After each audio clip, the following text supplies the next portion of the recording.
안녕하세요, 볼트입니다. 오늘은 윈도우에서 안드로이드 앱을 돌릴 수 있는 윈도우 서브시스템 for 안드로이드를 한번 알아보도록 하겠습니다. 이게 공식적으로는 개발자 베타를 쓰고 계시는 분들만 사용이 가능한 건데, 해외의 많은 분들께서 GitHub에 다양한 코드들을 올려주신 덕분에 윈도우 베타가 아니라 정식 버전을 사용하고 계시는 분들께서도 윈도우 서브시스템 for 안드로이드를 사용하실 수가 있습니다. 자, 그럼 일단 설치하는 방법부터 설명을 드리고요. 그 다음에 안드로이드 앱의 호환성이 얼마나 좋은지까지 한번 알아보도록 하겠습니다. 자, 일단은 첫 번째로 준비해 주셔야 될 거는요, 제가 지금 영상 더보기란과 댓글에 링크를 올려드렸는데, 이 링크를 통해서 WSA 거기다가 구글 플레이 스토어까지 합쳐진 이 빌드가 있거든요. 이거를 첫 번째로 다운 받아주시고요. 그 다음에 두 번째로 ADB라고 안드로이드 SDK를 사용할 때 조금 더 전문적으로 쓸 수 있는 툴이거든요. 같이 다운 받아놔 주시고요. 그래서 두 개 다 압축을 풀어놔 주시면 됩니다. 먼저 첫 번째로 WSA부터 설치를 할 건데요. 이게 WSA의 순수한 버전이 아니라 구글 플레이 스토어를 쓸 수 있도록 루팅이 된 버전이기 때문에 이 파일을 통해서 안드로이드를 사용하게 되면은 루팅된 안드로이드를 사용하게 된다고 알고 계시면 될 것 같습니다. WSA 패키지 1.7.3이 어쩌고저쩌고 막 이렇게 나와 있거든요. 일단은 윈도우 키랑 X키를 누르셨고요. 윈도우 터미널 관리자 모드로 열어주시면 되고요. 그럼 이렇게 관리자 윈도우즈 파워쉘이 떴거든요. 여기서 이제 CD를 타이핑 해주시고 지금 파일이 있는 위치를 복사를 해서 붙여 넣어주시면 됩니다. 그 다음에 엔터를 눌러주시면요, 파워쉘에서 위치가 변경이 되는데, 이 상태에서 이 구문을 복사해서 넣어주시면 됩니다. add-app package register 어쩌고저쩌고 이거거든요. 이것도 제가 다 올려놔 드릴 테니까 그대로 복사해 주시면 됩니다. 그래서 이거 복사해서 엔터를 누르면요, 지금은 제가 패키지를 등록할 수 없습니다 라고 뜨는 이유가 이미 설치가 되어 있어서 이렇게 뜨는 점은 약간 이해를 해주시면 될 것 같습니다. 설치가 되었지 않는데도 이렇게 뜨시는 분들이 있으실 거예요. 이렇게 오류가 뜰 때는 한 가지 해결 방법이 있습니다. 자, 일단은 먼저 설정을 들어가 주시고요. 개인정보 및 보안을 들어가신 다음에 개발자용으로 들어가시고요. 여기서 개발자 모드를 켜주셔야 합니다. 왜냐면 출처가 없는 앱을 지금 설치하고 있는 거기 때문에 이거를 켜주셔야 하고요. 그 다음에 이걸 했는데도 안 된다 하시는 분들께서는 윈도우즈 기능을 설정창에서 검색하신 다음에 윈도우즈 기능 켜기 끄기가 있거든요. 여기서 밑으로 내리셔갖고 가상 머신 플랫폼 이거를 활성화해 주셔야 합니다. 이거를 이제 활성화하고 나면 아마 재부팅이 이루어질 거거든요. 그럼 재부팅 하고 나서 다시 아까 그 화면으로 타이핑 쳐갖고 돌아가시면 됩니다. 자, 그렇게 하고 나면은 일단은 WSA 설치는 완료가 되거든요. 그러면 이렇게 앱 목록에 들어갔을 때 윈도우 서브시스템 for 안드로이드가 뜨게 됩니다. 이게 이렇게 뜨거든요. 그러면은 이 상태에서도 이제 안드로이드 시스템을 쓸 수도 있는 건데, 우리가 이제 앱을 더 편하게 더 다양하게 설치하기 위해서는 구글 플레이 스토어가 거의 필수적이기 때문에, 이게 이미 플레이 스토어가 같이 통합되어 있는 거기 때문에 보시면 플레이 스토어가 있긴 있을 거예요. 근데 누르면은 이 상태에서는 로그인이 안 되거든요. 그래서 플레이 스토어를 원활하게 사용할 수 있도록 ADB를 사용해야 합니다. ADB를 이제 활성화해갖고 루팅까지 제대로 해야 되기 때문에 그 단계를 지금부터 또 알려드리도록 할게요. 자, 일단은 윈도우 터미널에서 이렇게 다시 띄워주신 다음에 이 WSA 패키지 풀어놨던 장소 있잖아요. 이거를 복사해 주신 다음에 여기다가 다시 CD 해서 이동해 주시고요. 그 다음에 여기다가 이제 원화 키 누르고 ADB 커넥트를 눌러주시면 되고요. 그 다음에 여기서 이제 뭘 해주시냐면요, WSA를 들어가면 이렇게 디벨로퍼 보드 옆에다가 뭔가 약간 IP 주소 같은 게 뜹니다. 그래서 이거를 옆에다가 입력해 주시면 돼요.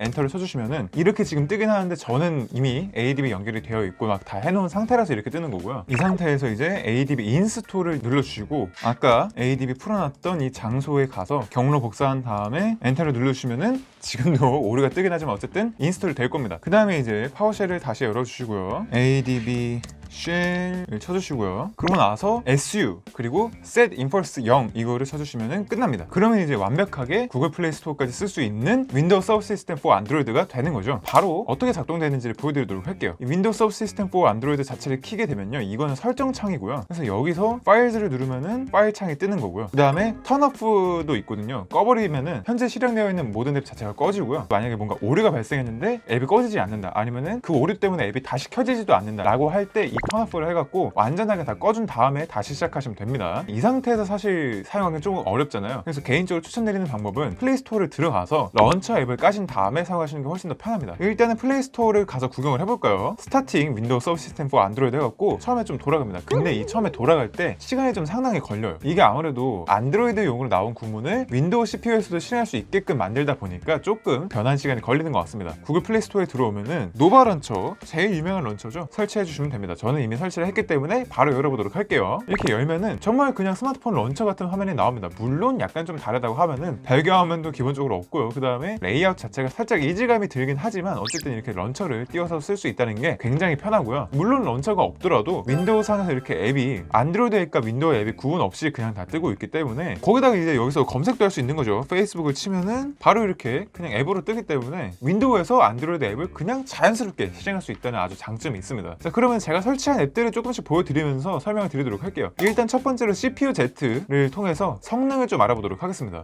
지금 이게 라이젠 5600X라고 정확하게 인식이 되고 있고요. 물리코어가 아니라 스레드까지 같이 그냥 CPU를 인식을 하는 것 같더라고요. 그래서 코어는 하나고 12개의 CPU가 갖고 있다, 이런 식으로 인식이 되는 것 같습니다. 아키텍처는 X86으로 돌아가고 있고요. GPU는 오픈GL을 통해서 돌아가고 있습니다. 그 다음에 제품은 구글 픽셀 5로 인식을 하더라고요. 그래서 구글 로그인을 했을 때나 모델명을 확인할 수 있는 장소로 갔을 때 픽셀 5로 뜨는 걸 볼 수가 있습니다. 그 다음에 램 같은 경우는 지금 6GB가 할당이 되어 있고요. 스크린 사이즈 같은 경우에는 1920에 1009픽셀, 그러니까 이게 지금 상단바랑 작업 표시줄을 제외한 요 화면이 표시되는 걸로 나와 있습니다. 안드로이드 버전은 11이고요. 보안 패치는 9월자까지 되어 있네요. 배터리랑 써머리 이런 거는 없고요. 센서도 지금 당연히 없고요. 그 다음에 궁금하신 게 아마 벤치마크를 돌렸을 때 성능이 어느 정도 나오냐, 이것도 궁금하실 것 같아요. 그래서 긱벤치 5를 제가 돌려봤습니다. 싱글 코어가 1254점, 그 다음에 멀티코어가 6388점이 나오더라고요. 와, 멀티코어 정말 점수 잘 나왔습니다. 그런데 생각보다 싱글코어 점수는 평범해서 조금 놀랐고요. 아무래도 이게 X86 CPU가 강력하긴 하지만 안드로이드의 ARM 명령어를 다시 변환해서 돌려야 되기 때문에 그런 점에 있어서 약간의 성능 손실이 발생하는 것 같습니다. 그 다음에 제가 사실 GPU 벤치마크도 보여드리고 싶었는데 지금 긱벤치 같은 경우는 CPU 벤치마크만 돌아가고요. 그 다음에 3D 마크 같은 경우는 제가 설치를 해서 봤는데 이게 안 돌아가더라고요. 벤치마크 러닝을 돌려도 벤치마크 로딩까지는 되는데 벤치마크 실제로 돌아가지 않아갖고 그래픽 쪽은 점수를 알 수가 없다는 점 조금 양해 부탁드립니다. 그래서 제가 여러 가지 게임을 또 한번 깔아봤어요. 일단은 되는 게임부터 보여드리도록 하겠습니다. 아스팔트 9, 정말 아스팔트 시리즈가 안드로이드 쪽 레이싱 게임에서는 최강자라고 볼 수 있는데 저도 정말 재밌게 했었는데 아스팔트가 실행은 되고요. 게임 플레이까지 됩니다. 그런데 이제 좀 단점이 있어요. 보여드릴게요. 일단 이 안드로이드 서브 시스템을 썼을 때 최대 단점은 완전한 전체 화면이 안 된다는 겁니다. 항상 이렇게 창 최대화까지는 되고 전체 화면까지가 안 되었고 조금 아쉽더라고요. 그 다음에 지금 아스팔트 같은 경우에도 스마트폰으로 실행할 때보다도 시간이 좀 꽤나 많이 걸리고요. 보시면 아시겠지만 그래픽 품질이 그렇게 좋아 보이지 않습니다. 일단은 플레이를 잠깐 해보도록 할게요. 플레이 시작할 때부터 굉장히 끊기죠. 스마트폰보다 훨씬 많이 끊기고요.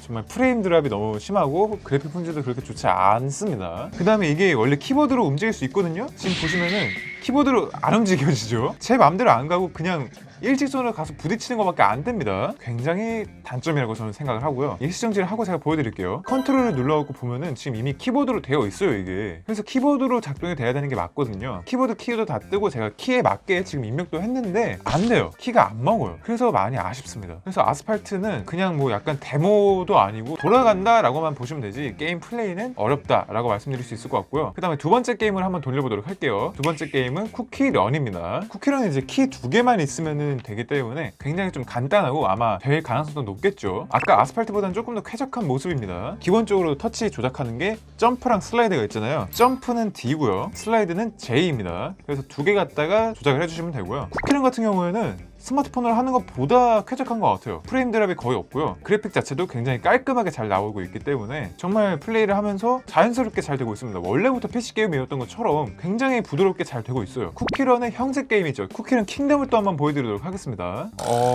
살짝 지금 렉 걸리는 느낌이죠. 네. 아까 그냥 쿠키런보다는 확실히 리소스나 이런 캐릭터 등장하는 게 훨씬 많다 보니까 많이 끊기는 것 같습니다.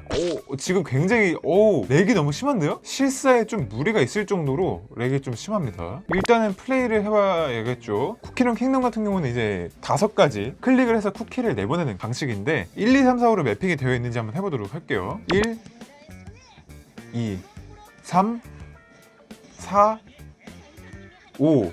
네, 매핑 다 되어 있는데 매핑이 문제가 아니네요. 지금 이게 너무 많이 끊겨요. 지금 사실상 이거는 게임을 돌릴 수 없을 정도의 그런 부분이고요. 스킬 딜레이도 많이 나는 것 같아갖고 이건 좀 아쉽네요. 다음 게임도 넘어가서 보여드리면은 브롤스타즈도 실행해봤는데 브롤스타즈는 튕겨요. 클래시 로얄도 똑같이 튕깁니다. 둘 다 이제 슈퍼셀에서 만든 게임이잖아요. 슈퍼셀 게임들은 아쉽게도 호환이 안 되는 것 같습니다. SNS 쪽도 조금 보여드려야 될 것 같아요. 페이스북 같은 경우에는 로그인해서 계속 튕겼었는데 지금 갑자기 또 됩니다. 뭐지? 왜 영상을 영상을 찍으니까 되는 거지? 어쨌든 페이스북도 지금 돼요. 그 다음에 인스타는 지금 보시는 것처럼 원래도 잘 됐어요, 인스타가. 그래서 인스타 누르면은 스토리도 다 볼 수 있고요. 이렇게 다 볼 수 있습니다. 게시글, 좋아요도 다 누를 수 있고요. 그 다음에 이제 또 보여드릴 수 있는 게 넷플릭스, 티빙, 웨이브 같은 이런 OTT 서비스들도 한번 보여드리도록 할게요. 넷플릭스를 눌러서 보면은 디바이스에 오류가 발생했습니다 라고 하면서 안 되죠. 이게 루팅을 감지해서 안 되는 것 같더라고요. 그 다음에 티빙 같은 경우에도 루팅된 기기에서는 이용할 수 없습니다 라고 뜨면서 안 됩니다. 그 다음에 웨이브는 실행이 돼요. 이렇게 플레이도 됩니다. 전체 화면까지 됩니다. 그 다음에 또 이제 보여드릴 게 웹브라우저를 또 보여드리고 싶은데, 웹브라우저는 크롬은 정상적으로 작동을 해요. 그래서 윈도우에서 이렇게 크롬으로 모바일 웹브라우징을 할 수 있다라는 신기한 부분이 있고요. 그런데 이제 좀 아쉬운 점은 삼성 인터넷은 APK를 구해서 해도 안 되더라고요. 이게 탭이 중지된 상태입니다 라고 뜨면서 웹페이지를 불러오지 못하는 그런 문제가 있었습니다. 마지막으로 유튜브 앱을 한번 보도록 할게요. 유튜브 앱도 정상적으로 작동하고 있고요. 영상 시청도 가능합니다. 다만 아쉬운 점 아까도 말씀드렸지만 완전한 전체 화면이 안 되기 때문에 이렇게 공간이 좀 남고요. 해상도 같은 경우에는 1080p까지만 지원을 하네요. 제 영상이 이제 4K잖아요. 4K까지는 이게 영상 플레이를 지원을 안 하고 FHD까지만 지원하는 걸로 보여집니다. 그래서 오늘 이렇게 윈도우 서브 시스템 4 안드로이드 설치 방법부터 사용 방법, 그 다음에 호환성 이런 것까지 한번 다 알아봤는데요. 아직 정식 서비스는 아니기도 하고 구글 플레이 스토어 같은 경우는 정말 루팅을 통해서 이용하는 거기 때문에 정식 서비스가 이루어지긴 어렵겠지만, 어쨌든 이렇게 가상 머신을 돌리지 않고 윈도우에서 직접 안드로이드 앱을 돌릴 수 있다는 게 굉장히 새롭고 이게 정말 되는구나 라는 신기함이 있는 것 같습니다. 네, 그럼 오늘 영상 이 정도로 마치도록 하고요. 저는 다음에도 더 좋은 영상으로 돌아오도록 하겠습니다. 지금까지 볼트였습니다. 감사합니다.